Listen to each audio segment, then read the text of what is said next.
Are these on? Yes. How fine. May I have your attention, please? Thank you. The only problem is that there are bright lights in my eyes, so I can't see any of you, but I assume you can see me. I would like to welcome you all to the 50th anniversary award ceremony of the American Craft Council.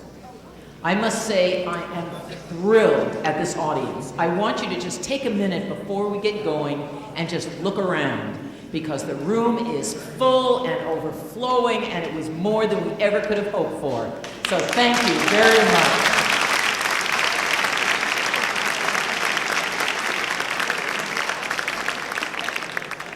You're all in for a special treat tonight. We have people here to be honored, and I believe that as you listen to the people who are going to honor them and you listen to the honorees yourselves, you will know that this is a very special time and something that you can carry with you for quite a while. We were hoping that former Illinois Governor James R. Thompson, the man responsible for bringing craft to Illinois in its finest form, we were hoping he could be with us this evening, but he is not able to. So on his behalf, I want to welcome the American Craft Council to Illinois and congratulate the organization. This is kind of self-serving, but what can I do? On its 50 years of service to the craft community in America. So on his behalf, I welcome you all.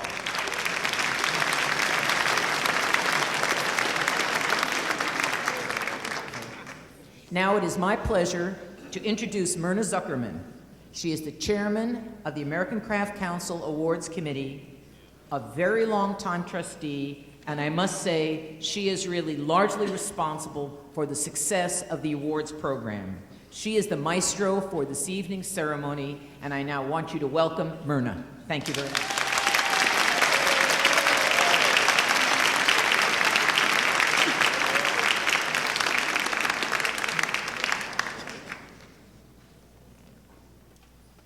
Once again, it's my pleasure to welcome you all here to celebrate excellence in the craft tradition. And I don't have to discuss that after Tom Hoving's very moving remarks earlier tonight. And to honor those people and institutions who have exemplified the best in each of their respective fields. If some of us are overcome with visual overload this weekend, it is with good reason. In this designated year of American craft, it is indeed fitting to have, as one of its culminating events, a celebration in conjunction with new art forms, an exhibition of our gold medalists, a 50th anniversary party for ACC, and this very special award ceremony. Just a word about the awards program. All awards, with the exception of the selection of fellows and honorary fellows, are determined by an awards committee with significant input from the crafts community. The fellows and honorary fellows are elected directly by his or her peers from the College of Fellows. Criteria for fellows is that each fellow will have had to practice his or her particular craft for at least 25 years, and most importantly, to have made a significant impact in the field. Before we begin the serious business, I just want to do a very brief but serious thanks to my fellow awards committee, Arlene Fish, Charles Galis, Jack Leonard Larson, Lois Moran, Joanne Rapp, Rose Slifka, and Paul Smith. A very, very special thank you. A very special thank you.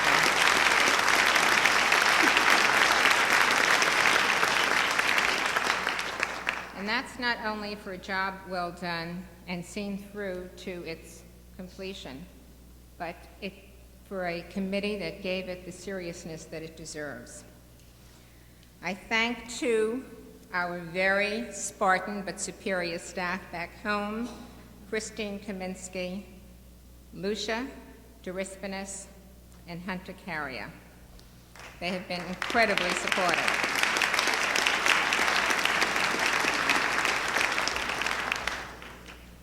To the Chicago Committee, my counterpart, I cannot tell you how wonderful it was to meet with these women and have such an instant rapport and have such a serious group of people.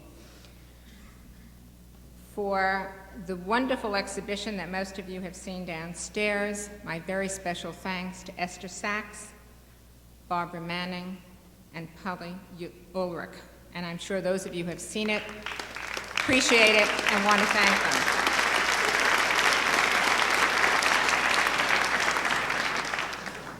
And to the people who have worked so hard to see that you're having a wonderful time tonight, Christine Robb and Catherine Racklin, who have truly worked hard to make this successful, my very special thanks.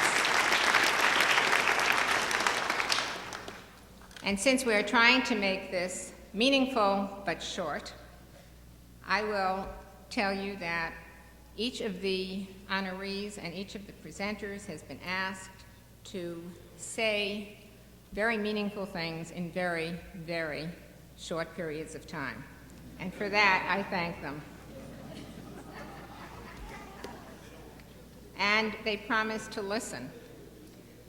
Besides which, I have to stand here in high heels, so they're going to be very thoughtful.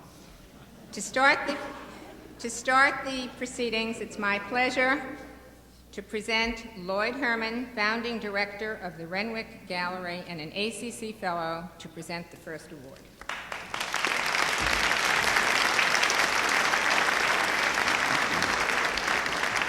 Thank you, Myrna. Most people know Bob Hart as the director of the Indian Arts and Crafts Board, a position he held from 1962 until his retirement this year. Few people know that Bob Hart has been an actor and a writer and director of publications for the Brooklyn Museum. He was generous with his help when I met him, and to this day he's been a good friend. Bob held the position at the Indian Arts and Crafts Board for 31 years, but his initial study and training was at the American Institute of Banking, and in one of his first jobs in Alaska, he became concerned with the poverty and plight of the Aleutian people and began to serve as a go-between for them to sell their crafts at the local military base and civilian construction camps. After service in the U.S. Army, he worked for 8.5 years in New York as general manager for the Southern Highlanders store in Rockefeller Center, promoting and selling crafts produced by the 2,500 members of the Southern Highlands Handicraft Guild, and gaining greater consumer acceptance of crafts made by professionals. As a crafts marketing, production, and promotion consultant in the late 40s and 50s, Bob worked for the U.S. Department of State, the governments of Hawaii, Egypt, Haiti, and Mexico, and in the conceptual planning of Disneyland's Frontierland. In 1953, he wrote the first book dedicated exclusively to marketing crafts, How to Sell Your Handicrafts, as well as numerous magazine articles. His personal appearances on radio and television and his lectures all focused on contemporary craft issues. Hired on contract by the Indian Arts and Crafts Board in 1954 as a field representative of the board and a consultant to the Museum of International Folk Arts, Bob assisted Native American artists and craftspeople to communicate with the markets for their work, enabling them to explore new production techniques, designs, and materials to earn a decent income. As a follow-up to this work, he wrote the Business Book for Indian Artists and Craftsmen in 1956. He was hired in 1962 as general manager for the Indian Arts and Crafts Board in the Department of Interior in Washington, D.C., bringing years of experience that enabled him to accept his new challenge to improve the lot of Native American artists and craftspeople through promoting and developing marketing networks for their art. At the Indian Arts and Crafts Board, he and his staff established schools and other opportunities for formal training of talented young Indians so that they might compete with the best creative talents in our nation. He helped Indian artists to take pride in their own heritage of creativity by assembling and circulating exhibits of their contemporary work. He also oversaw 3 Indian museums with major classical and contemporary collections: the Sioux Indian Museum in Rapid City, South Dakota, the Southern Plains Indian Museum in Anadarko, Oklahoma, and the Northern Plains Indian Museum in Browning, Montana. They've been a prototype for the development of some 100 Native American museums and cultural centers, most of which came into being within the last 20 years. Bob initiated the first program of museum technical assistance for them and directed a program of fundraising assistance exclusively for them. He and his staff worked toward greater recognition of contemporary Indian life and art through creating and circulating exhibitions, developing a wide range of publications, and networking on a large scale both in and out of government. Because of Bob Hart, 9,000 Native Americans have gained from their crafts status and self-esteem, as well as a major means for self-support. It's an honor to be able to present Bob Hart to you, unfortunately in absentia, as an honorary fellow of the American Craft Council.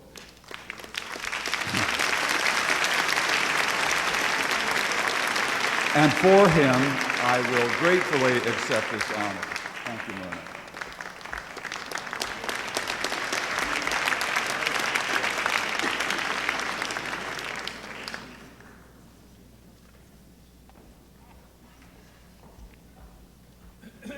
I'm short. Can you see me? I'm Marianne, and I'm here to introduce Oppi Untracht. 30 years ago, in response to a letter from Finland requesting photographs for a book he was writing, I inquired if the name Oppi was woman or man, and the letter back to me said, he asked his wife, and she said he was all man. Later on a visit to New York, Oppi and Sarah shared our lives with my new white kitten. And Oppi had a new white shirt on, and my cat jumped on his shirt and became Oppi the cat. So we shared a name and a word for the rest of our life as a part of our world.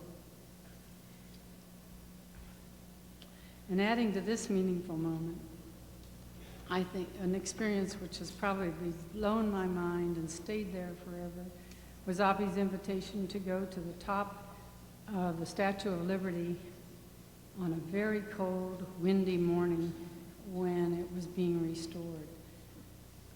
The only thing between myself and Oppi and the ocean far below was the lace-like scaffolding, and that added to our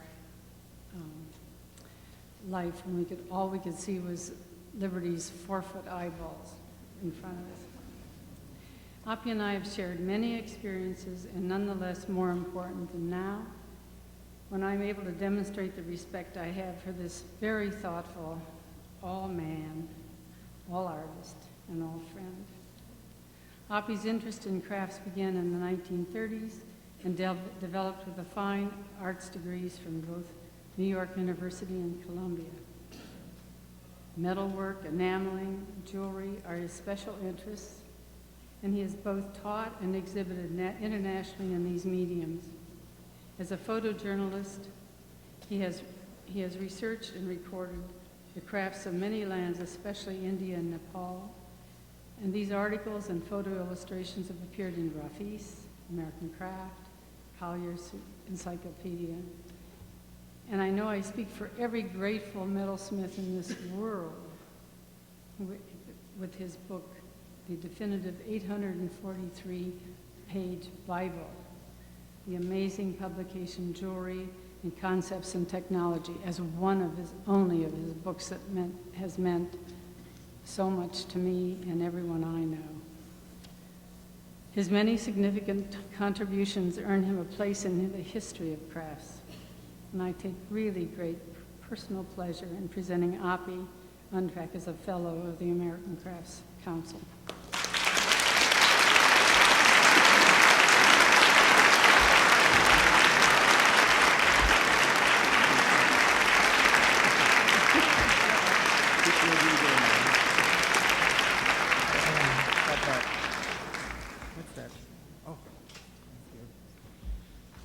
Thanks very much, Marianne, for that very nice introduction.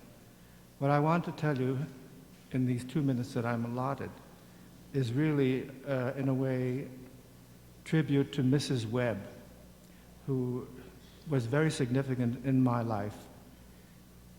In 1954, there was an exhibition of Scandinavian design in New York, and that made me become very interested to see the Scandinavian countries and to see the work of the craftsmen there.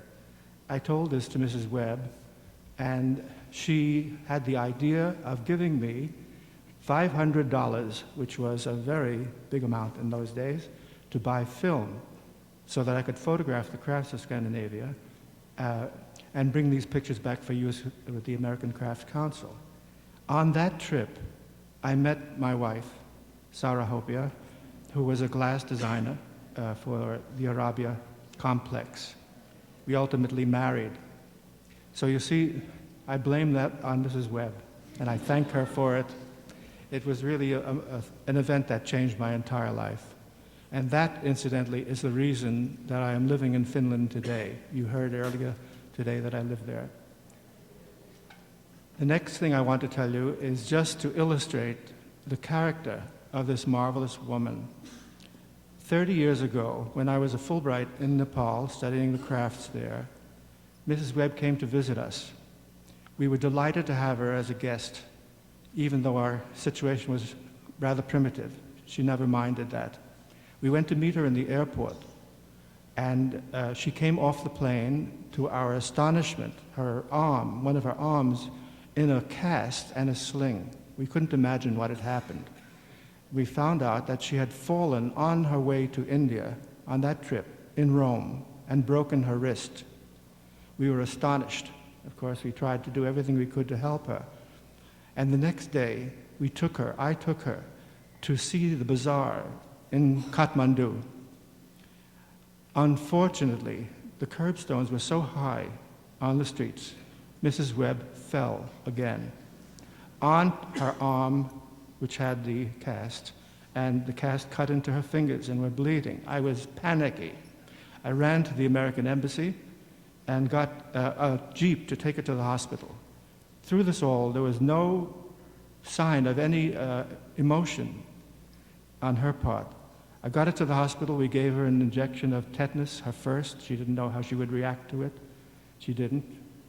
And the next day, we took her, as we had planned, in a jeep up to see the sunrise on the Himalayas. And while we were unpacking our breakfast, we were going to have a picnic. I looked around and Mrs. Webb had disappeared. And I saw her on another hill next to where we were, and in her hand, the one with the cast, she was holding a small watercolor set on which there was a small piece of paper standing. In the same way that the Europeans who traveled in the past made sketches of their memorable places that they'd seen, she was there painting a view of the sunrise of the Himalayas. I must say that I certainly admired that woman, as I still do. I love you, Mrs. Webb. Thank you very much.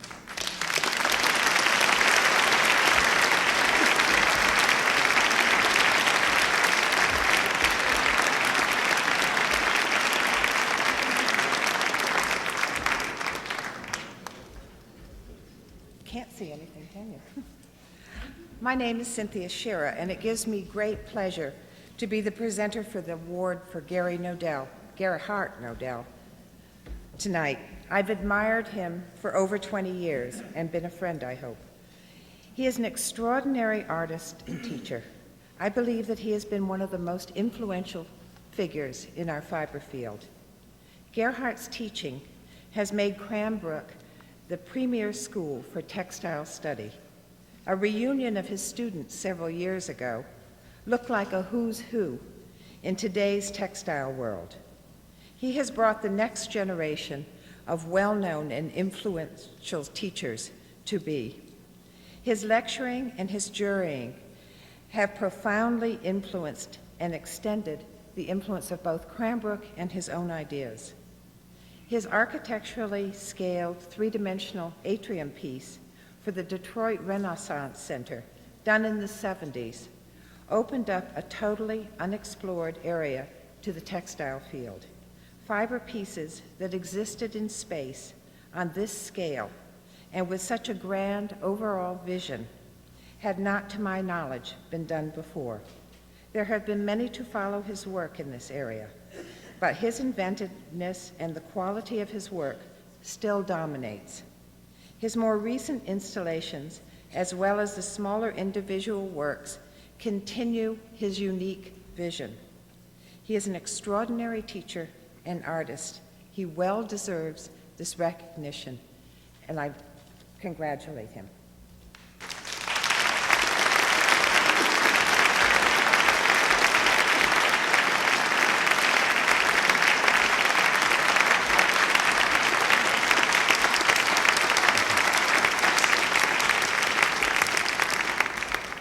Thank you very much. It's a rare privilege in anyone's life to be able to share a sense of one's accomplishment with such a wonderful audience. A few years ago, I had the pleasure of being 50 years old, and there was a fantastic party to celebrate that event, wherein I was able to see the friends of my lifetime and the family members who have supported me over the years. Tonight is a special occasion in another way. I'm taken back in my memory to 1969 when I participated in the Young Americans exhibition held in Albuquerque, New Mexico, under the sponsorship of American Crafts Council. That moment was the first time as a young person in Southern California for me to have an opportunity to sense myself in relationship to an expanding ring of experiences that ultimately has reached across the country and to other parts of the world as well. That's the privilege of the life that we live in this country, that opportunity to expand, to grow, to find opportunities that will allow us to indulge in ourselves, indulge in our visions, and to find the support for those visions. And I certainly appreciate everyone that has supported my venture along the way and look forward to the next 50 years of contributions that come following this. Thank you very much.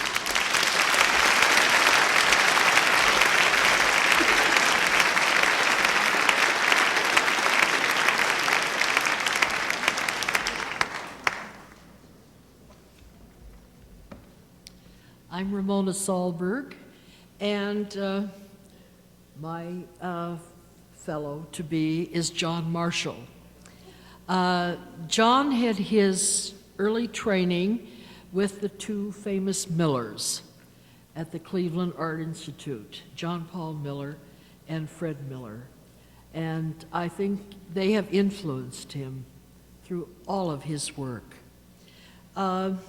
Before he came to the University of Washington, he taught at the University of Syracuse, where he received his master's in fine arts.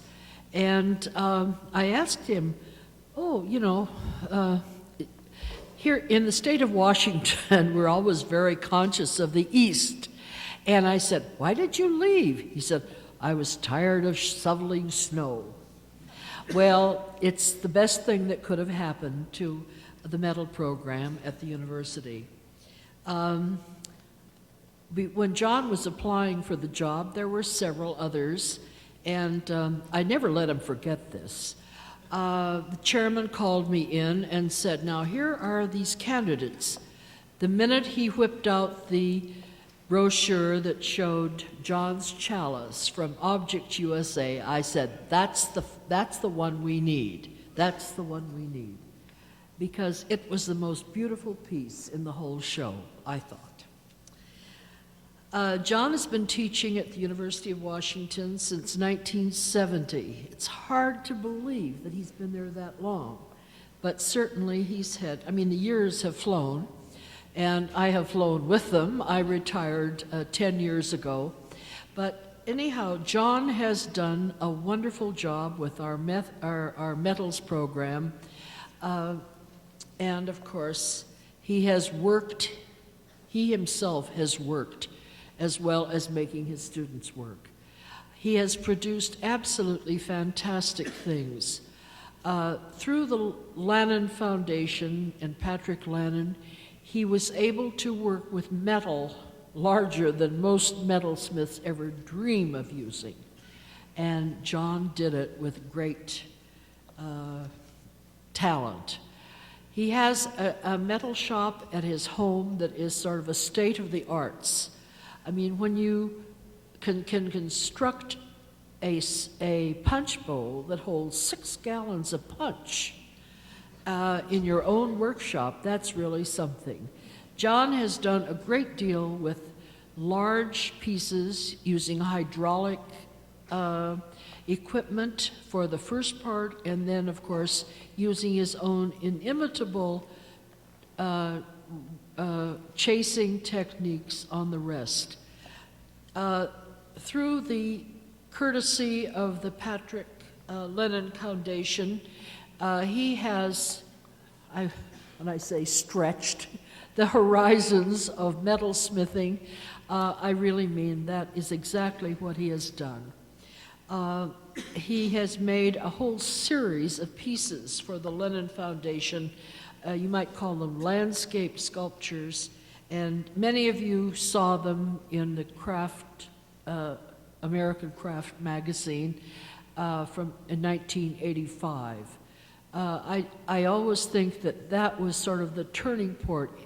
I mean, we all knew how wonderful John was, but I'm sure that the whole craft world found out exactly how talented he was in 1985 when the magazine came out. John has been in international shows. He has pieces in Russia. He has pieces at the Chicago Art Institute. He has pieces in many, many marvelous collections, and of course, he has exhibited internationally. Lately, he has been working with a foundation called the White Rose Foundation. And again, he works with large metal, large stones. I mean, it's not just the ordinary metalsmith scale. It is bigger than life. And of course, John has done a wonderful job. Lest John get a big head, you know, he's had a little help. When he came to the university, I sort of steered him right. Mary Lee who is his companion in the workshop, is keeping him on the straight and narrow. And, you know, men are so egotistical. They think if they can use a 10-pound hammer, that's all there is. Never underestimate the power of a woman. But even though I take a little credit, Mary Lee gets a little credit. Most of the credit goes to his wonderful wife, Jane, who not only sees him through all of that pounding, but raising a family and everything else that has to do with metalsmithing. Thank you, and congratulations to John Marshall.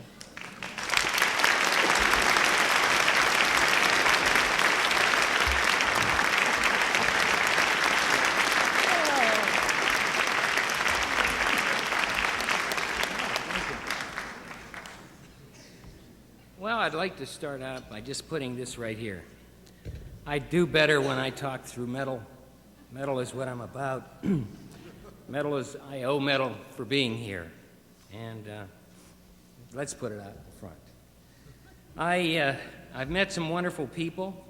I too, when I received my Young Americans Award, I met some wonderful people. Paul Smith. I remember talking with him and going over the whole idea of this future of mine. But I've had just wonderful people help me, wonderful people give me that opportunity to show what I can do. Ramona has mentioned a few of my wonderful people that I worked for. Patrick Land and I worked for 7 years. Right now I'm working for the White Rose Foundation. Michael Scott, I've been working with him for 3, and I'll probably be working for maybe 6 years. But it's through this material that it's all happened, and I have to have it out here. I still remember what happened when I moved from Syracuse University to the University of Washington. I was still with, I left some wonderful friends. I had a shop that I put together there, and it took a lot of time and effort, and I was very pleased with it. The whole idea of leaving Syracuse and then coming to the University of Washington and basically trying to bring a hollowware program together there was, I was in my office working, and I was working on a very large punch bowl again. I just finished a mace for a college, and I was going through this whole thing of, did I do the right thing? You know, this whole idea of bringing my family out here. And in walked in this lady, and she was asking me what I was doing. And I said, well, I'm making this punch bowl, and I'm a new person on the faculty, and we talked about the process and this sort of thing. And it's just a wonderful thing how we can, through this material or through what we're doing with our hands, talk to each other and communicate. This was Annie Hauberg. And long story short, Annie made that part of her collection, that bowl. And it was a sweet move. And I thank this material, and I thank all you people. It's a sweet move.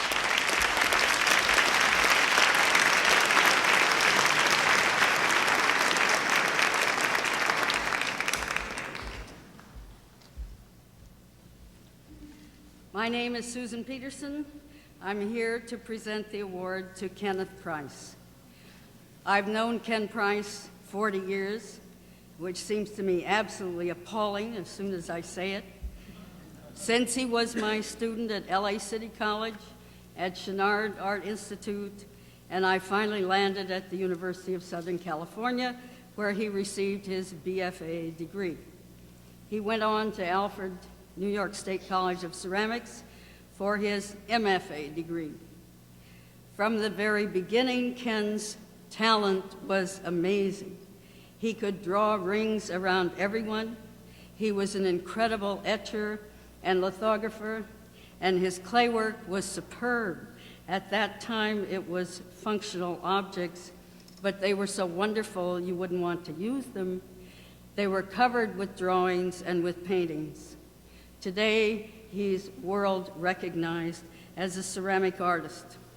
His work has taken many paths, and his exhibitions are legion, from the first at the Ferris Gallery in 1960 in Los Angeles of the mounds to the next great exhibition at the LA County, which was the ovaloid, sometimes called eggs, that were covered with automobile paint. Then on to the ceramic sculptures that were brilliantly colored, exhibited in New York in the 70s. Happy's Curios, a fantastic group of installations that were 5 or 6 years in the making, that really had their only exhibition at the LA County Museum in 1968. After that, they were sort of dismantled, but they were hundreds of clay objects with folk art antecedents set in wooden installations that had Shinto shrine implications. Then later in the 80s, they were textured rock forms, geodes with bright colored glazes. His retrospective at the Walker was last year, 1992, and a recent exhibition, a bowl show at Charles Cole's. In my view, Ken's vision has always been his own, beholden to no one, and extraordinary in its virtuosity and independence. As the circle closes, for the last few years, he's been professor of ceramics at the University of Southern California, my old school where I taught for 22 years before I went to Hunter in New York. I spoke with him this week. He said he loves teaching. He hadn't taught before, really. He said that he's honored by this honor. He's sorry that he can't be with you tonight to greet everyone, and he's asked me to accept his certificate on his behalf. And I do so, and I salute Ken Price.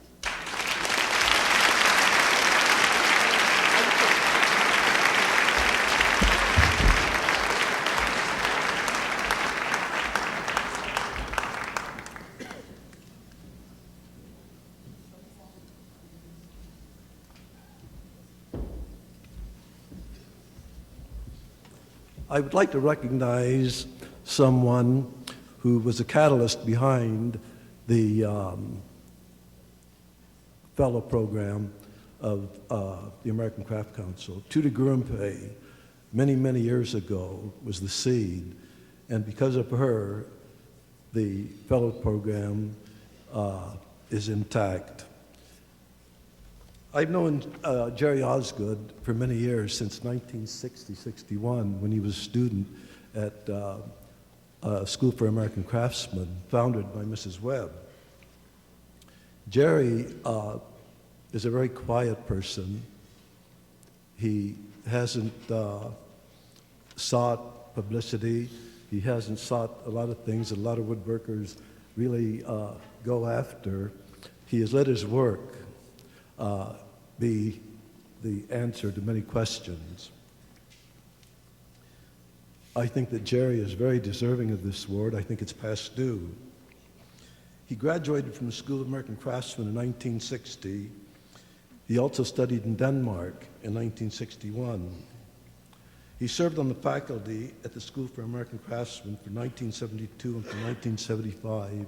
He then taught at the School of Artistry at Boston University. I had the privilege of giving a talk there and a workshop, and I could see from, and I listened to the students, and how they felt about Jere was just a wonderful thing. A lot of times teachers and students don't see eye to eye, but Jere led the way and made it one of the greatest woodworking schools in the country. Unfortunately, it is not, well, several years ago, they did away with the school because they wanted to put something else in that building. But Jere was a catalyst there. He's probably the finest, or has more knowledge about lamination than any woodworker working today. He's experimented. He has written many articles that have appeared in magazines and in books. And in his own very quiet way, as I said before, he's accomplished very, very much. He's working now on his own. He has his own workshop. His work is in the collection of many museums, the Fine Arts Museum in Boston for one, the American Craft Museum in New York, another. He is a woodworker that is given by his teaching. I respect him very much. I know many, many woodworkers in the United States, and I hold him very, very high. And it is a wonderful pleasure to award or to give Jere this award.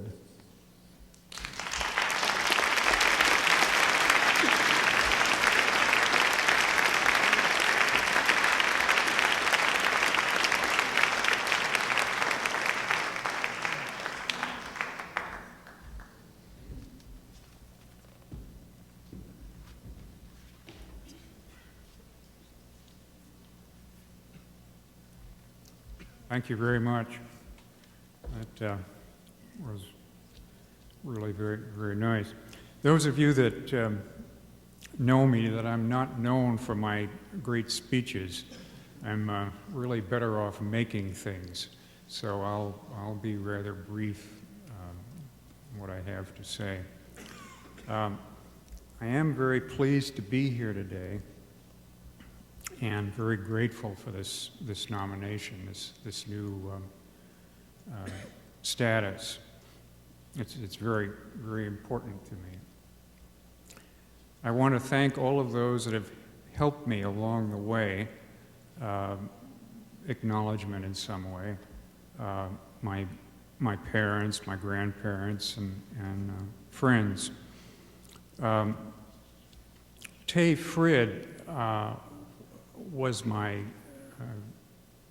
teacher a number of years back now, of course, and was a very early influence, and I give him a lot of credit. Lots of sparks at first. I entered the School for American Craftsmen already exhibiting in Young Americans, and I think that may be a little hard to come in as a first-year student. Anyway, sparks, but he got me on the right track. I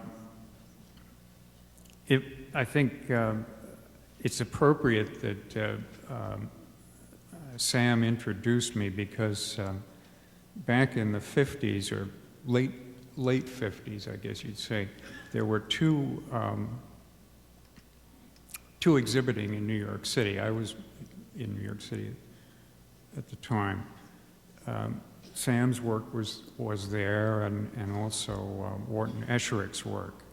And seeing these things that they did was de facto permission to design the way I felt it. It was quite a change when I would see that Sam Malouf's work and Wharton Esherick's work.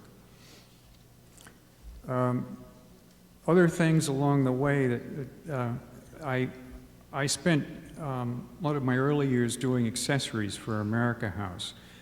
This was a good break for me. I guess I can look back on it now. It was practice doing multiples, just working in the shop. The time spent getting into that was about 10 years, and I did many things under the guidance of Florence Eastmead, who was with America House at that time. Then I gradually shifted over to furniture making at that time. Finally, I want to mention my students. Prior to 1985, I spent about 13 years in the academic world. I didn't really plan it that way, and every once in a while I would apologize for the fact and say that I was really a full-time craftsman who just happened to be teaching at the time. So I didn't plan it that way, but I'm very glad it happened because I had very many fine students that I had the pleasure of working with during those years. Anyway, thank you all very much.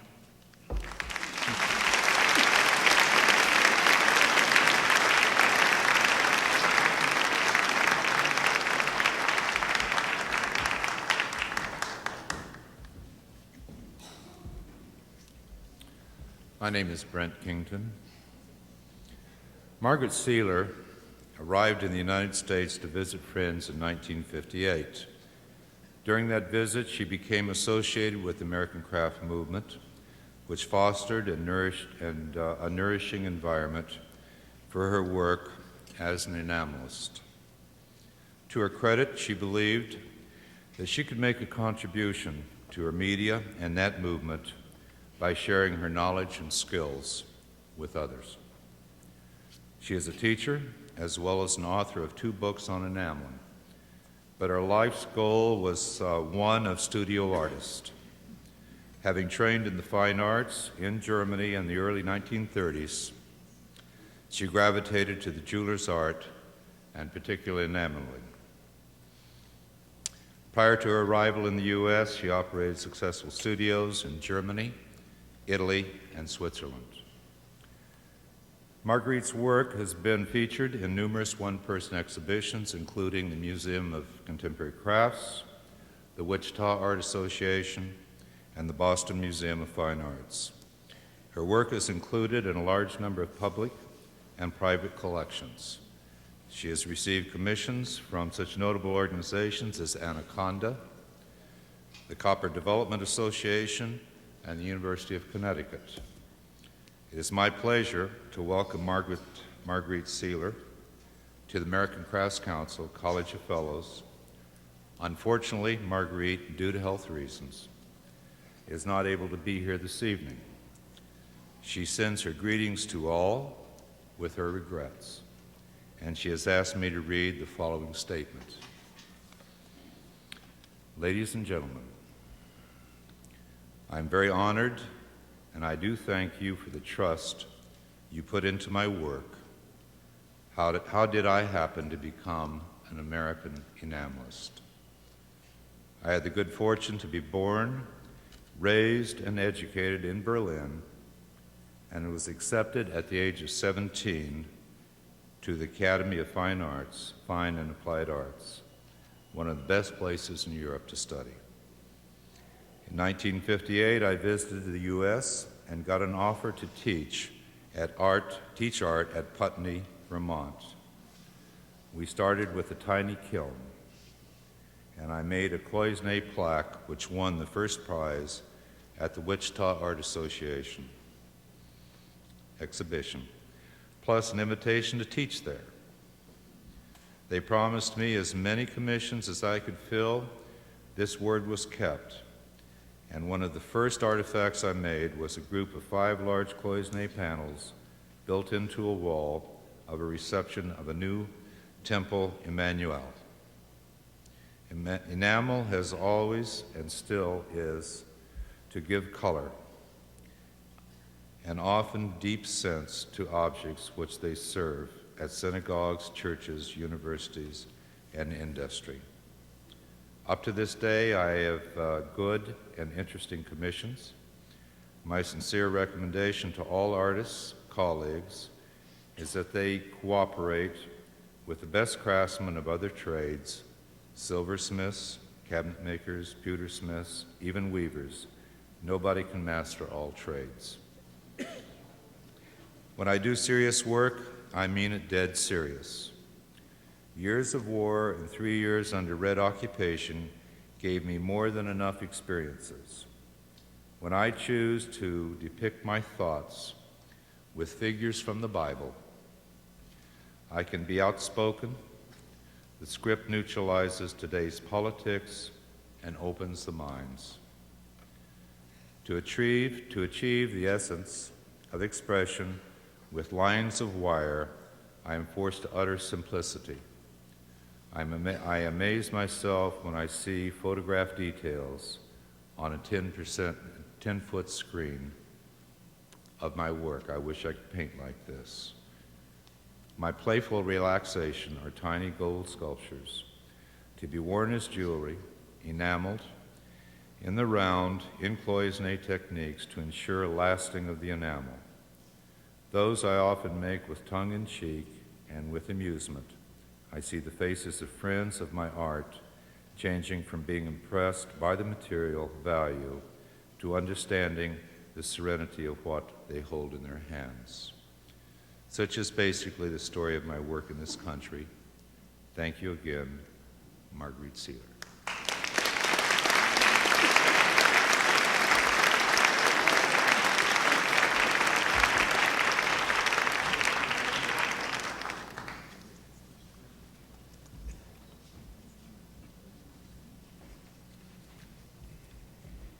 In case you're having difficulty recognizing me with my clothes on, I'm Paul Soldner.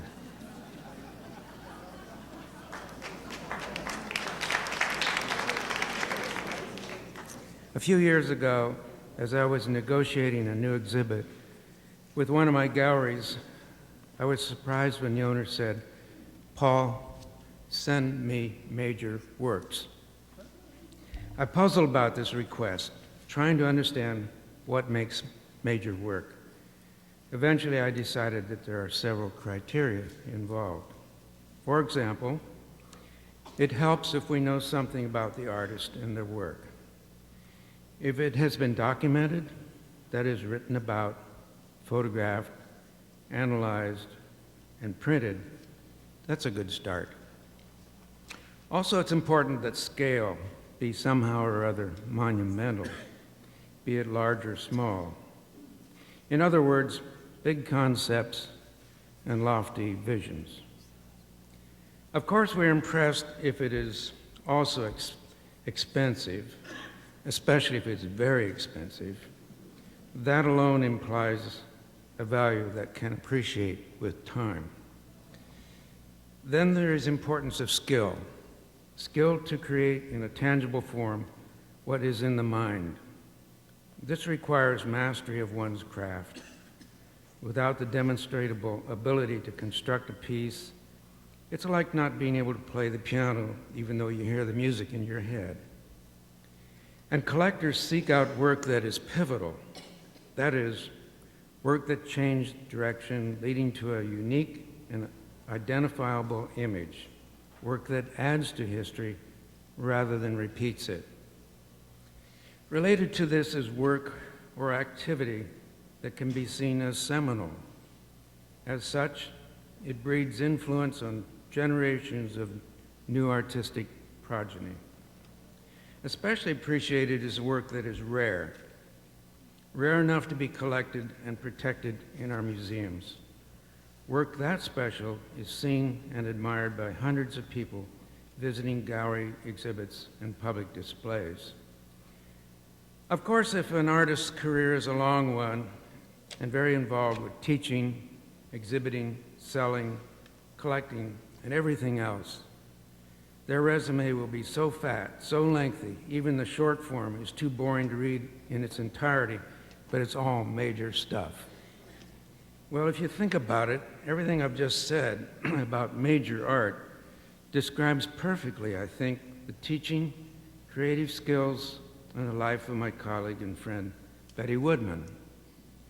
And so it is fitting that we honor Betty today by inducting her into the Council's College of Fellows. Unfortunately, the flu crud got her tonight, and she cannot be here. If she were here, I would say, Betty, please come forward to receive this major award and become one of the guys.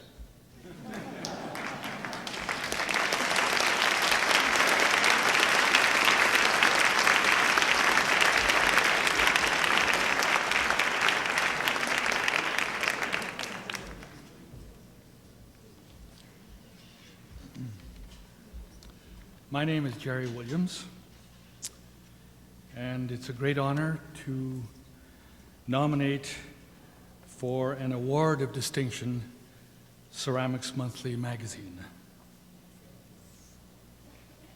Ceramics Monthly has long been the preeminent magazine in our fields.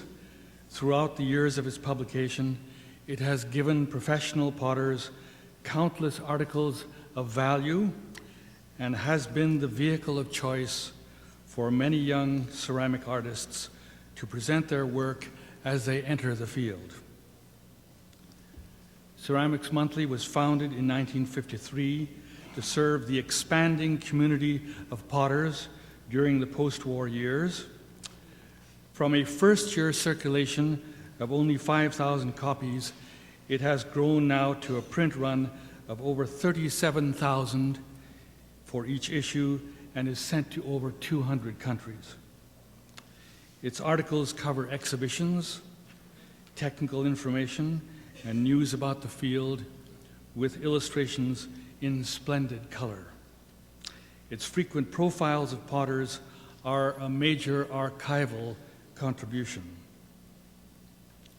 Ceramics Monthly is published 10 times a year by professional publications and is based in Columbus, Ohio, its hometown since its inception. Its longtime publisher and distinguished person is Spencer L. Davis, who is here, and its editor is the equally distinguished William Hunt. It's a personal honor for me to nominate a sister publication for this award. I am especially pleased because Ceramics Monthly played a significant role in my early development as a potter, and it has always remained a role model for me in my work as a magazine editor as well. So will you please welcome the publisher, Spencer Davis.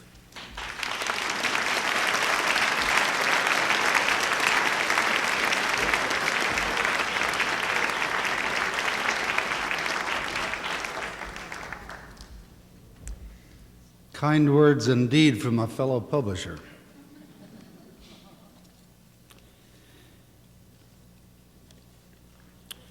My thanks to the Board of Trustees of the American Craft Council for this award of distinction extended to Ceramics Monthly. For over 40 years, we have enjoyed the role of the messenger, bringing instruction, information, news, and close-up views of pots and their makers to a worldwide craft audience. I would like to express my gratitude to our excellent staff, past and present, whose efforts have brought the magazine to this level. Thank you.